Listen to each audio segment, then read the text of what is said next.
Salam əziz 5-cilər, biz sizdən artıq 12-ci mövzudayıq. Bu mövzulara, bu dərslərə baxıb da dərsi mənimsəməmək, tarixi asan öyrənməmək mümkün deyil. Yəqin ki, siz də ilk 11 dərsə baxan uşaqlardansınız. Əgər baxmamısınızsa da kanaldan digər 11 dərsi də izləyə bilərsiniz. Və yaxud ən azından bundan sonraki mövzulara baxın ki, ikinci KSG-ni daha rahat yaza biləsiniz. Biz sizdən artıq 12-ci mövzudayıq. Həsən Padşah Bayandur. Yenə həmişə olduğu kimi biz dərsə keçməmişdən qabaq nə edirdik? Dərsin sonunda hansı təlim nəticələrinə nail olmalıyıq? Nəyi bacarmalıyıq? Onu qabaqcadan bilək. Siz Uzun Həsənin Azərbaycan tarixində mühüm rol oynamış şəxslərdən biri olduğunu müəyyən etməlisiniz. Burada müəllim dərsin sonunda 2 həqiqət, 1 yanlış üsuluna istifadə edə bilər. Sonda baxarsınız. Aha, bu şəxsiyyətlər haqqında artıq hamının müəyyən məlumatı var. Qara Yusif, İranzu, Atropat, Babək, Şəmsəddin Eldəniz. Sizcə bu şəxsiyyətləri birləşdirən cəhət nədir? Hökmdar və ya dövlət quran şəxsdə hansı xüsusiyyətlər olmalıdır? Və yaxud da insanlara liderlik eləyən, hərəkatın başında duran, üsyan başçılarında hansı xüsusiyyətlər olmalıdır?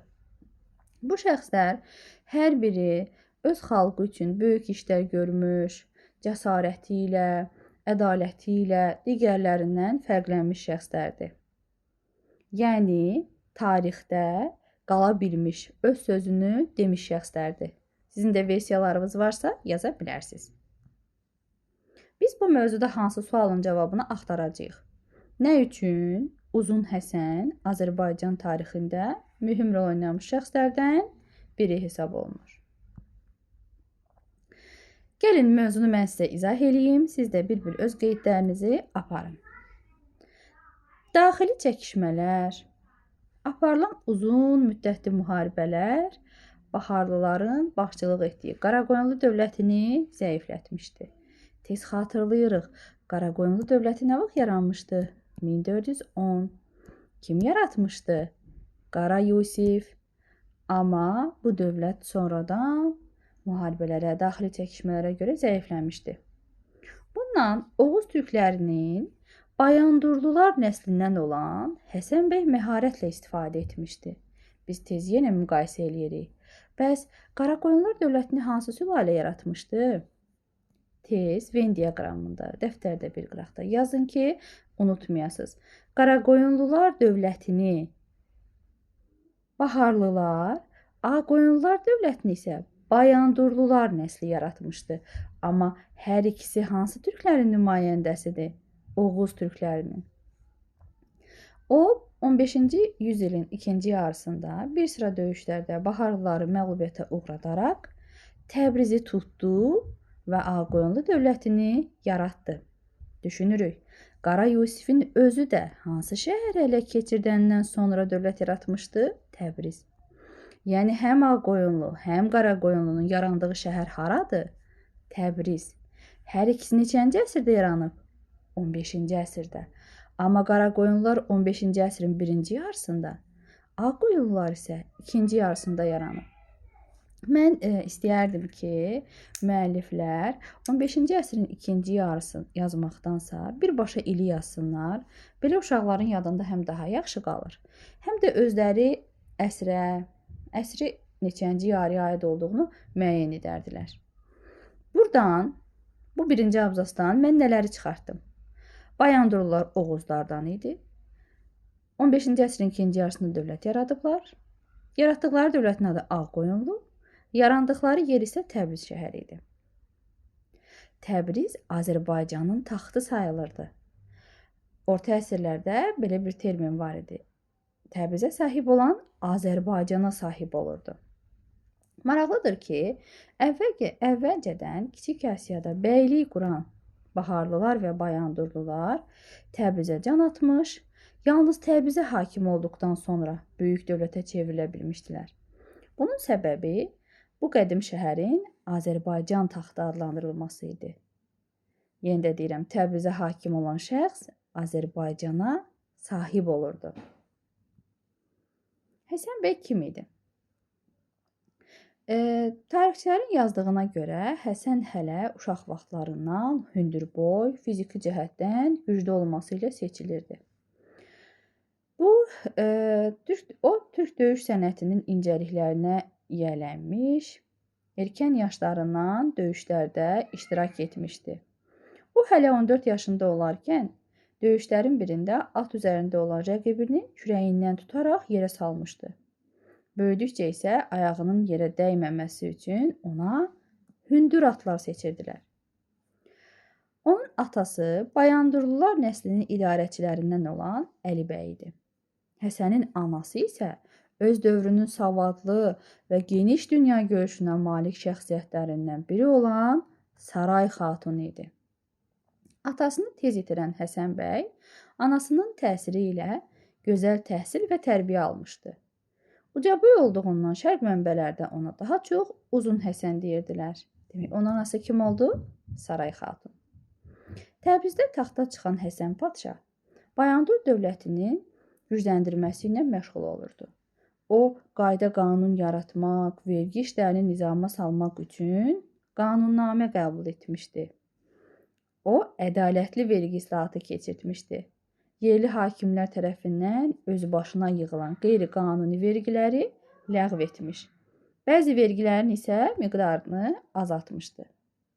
Bütün bu addımlar, yəni daxili sabitlik, sənətkarlıq və ticarətin inkişafına müsbət təsir göstərmişdi. Diqqətlə qulaq asın ki, tapşırıqlarda eləyə bilərsiniz. Baxın, uşaqlar. Van gölünün ətrafı. Təbriz şəhəri. Məsələn, indi mən sizə sonda tapşırıq verəcəm ki, 2 doğru, 1 yanlışı yazın. Yaza bilərsiniz ki, Ağqoyunlu dövləti Təbriz şəhərində yaranmışdı. Yanlışı olaraq yaza bilərsiniz ki, Ərdəbil şəhərində yaranmışdı. Uzun Həsənin hökmdarlığı dövründə köçəri maldarlıqla məşğul olan əhali daha az vergi ödəyirdi. Niyə? Çünki bu köçəri maldarlar hərbi xidmət eləyirdilər. Süvari qoşunların əsas hissəsi köçəri maldarlar olan tərəkəmələrdən toplanırdı. Süvari sözünün mənasını mən əminəm ki, siz bilirsiniz. Biri var piyada döyüşçü, biri var atlı döyüşçü. Atlı döyüşçü həm də süvari adlanır. Digər vergilərin miqdarı azaldılmaqla əhalinin vəziyyəti yüngülləşdirilmişdi. Bütün bu addımlar ölkədə əlverişli iqtisadi mühitin formalaşması üçün mühüm amil idi. Maraqlıdır ki, Həsən Padşahın qanunnaməsi onun ölümündən keçən təqribən 100 il ərzində də qüvvədə olmuşdu. Hətta Səfəvi dövlətində də istifadə olunmuşdu. Bütün bunlar Həsən Padşahın ədalətli və uzaqgörən olmasından xəbər verir. O həm də mahir sərkərdə idi. Döyüşlərdə ağla sığmaz taktikalardan istifadə edirdi. Qətiyyəti, cəsarəti ilə fərqlənirdi. Təsadüfi deyil ki, o Fatih Sultan Mehmedlə müharibə apararkən öz sərkərdəlik qabiliyyətindən yüksək səviyyədə istifadə edərək hətta dövrünün fatihini, İstanbulu fəth edən Mehmedi, Osmanlı hökmdarını döyüşlərdən birində məğlub etməyi bacarmışdı. Bu qələbə Avropa dövlətlərinin, xüsusilə Osmanlı ilə düşmən olan Venesiyanın diqqətini çəkmişdi. Demək, düşmənimin düşməni mənim dostumdur. Əgər Venesiyanın düşməni Osmanlıdırsa, artıq Venesiya Ağqoyunlu ilə yaxınlaşa bilərdi. Onlar böyük ümidlə 2-ci Mehmedi məğlub edən sərkərdə ilə əlaqə yaratmağa can atırdılar. Məhz Avropa dövlətlərinin təhriki sayəsində bu iki türk dövləti qarşı-qarşıya gəlmiş, başlanan müharibənin gedişində, döyüşlərdə gah Həsən Padşah, gah da Fatih Mehmed qalib olurdu. O dövrün odlu silahlarına malik ən qüdrətli ordusuna malik Osmanlı hökmdarı 2-ci Mehmed cəsur Ağqoyunlu süvari ilə döyüşlərdə sarsılmışdı. Yəni onların odlu silahı var idi. Dövrünün güclü ordusu var idi.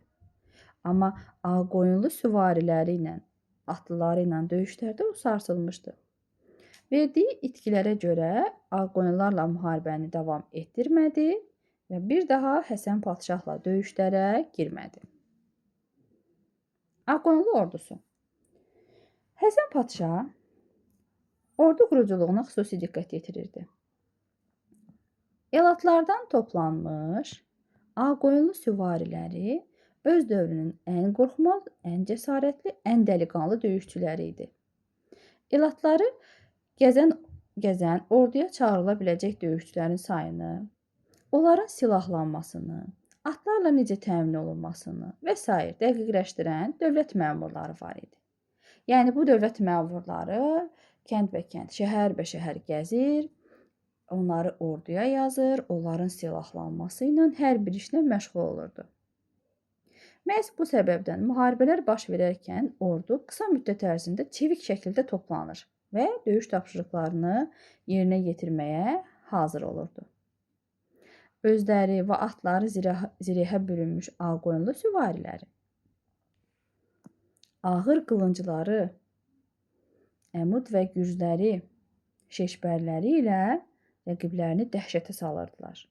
Onlar qədim türk ənənələrinə uyğun olaraq at üstündə sərrast ox atıcıları kimi də məşhur idilər. Sərrast yəni dəqiq, hədəfi dəqiq vuran.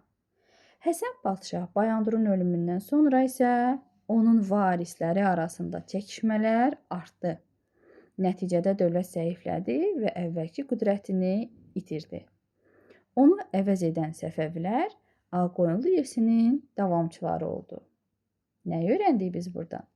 Qaraqoyunlu dövlətindən sonra Ağqoyunlu dövləti yaranmışdı.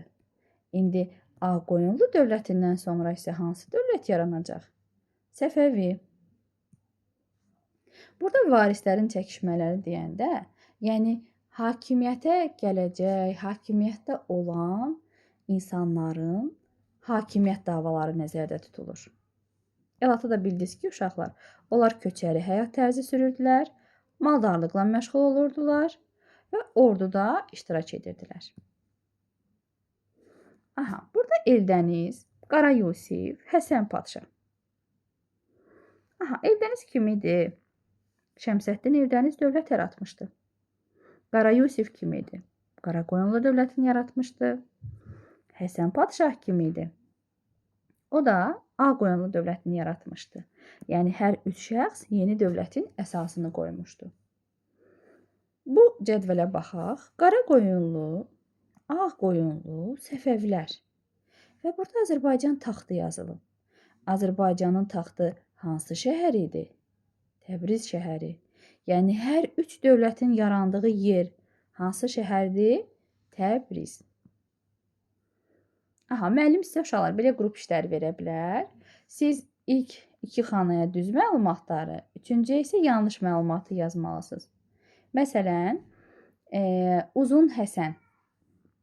Uzun Həsən hansı dövləti məğlubiyyətə uğratmışdı? Qaraqoyunlu. Harda dövlət yaratmışdı? Təbriz. 3-cü məlumatı isə artıq səhv bir məlumat yazmalısınız. Eyni zamanda digərlərini də. Gəlin bu tapşırığı da eləyək, dərsi daha da möhkəmləndirin. Uzun Həsən. Baxaq. Bayandur nəslindən olan bir hökmdar idi, bəli. Qanunnamə nədir? Vergi, idarə etmə qaydalarının əks olunduğu sənəd. Saray Xatun kim idi? Həsən Padşahın savadlı və zəkalı anası. Köçəri maldarlar kimlər idi? Orduda xidmət edən əhali. Təbriz haranın paytaxtı idi? Ağqoyunlu dövlətinin paytaxtı. Boşluqları tamamlayaq. Uzun Həsən Ağqoyunlu dövlətinin hökmdarı idi. O dövlət idarəçiliyində Qanunnamə adlı sənəd tətbiq etmişdi.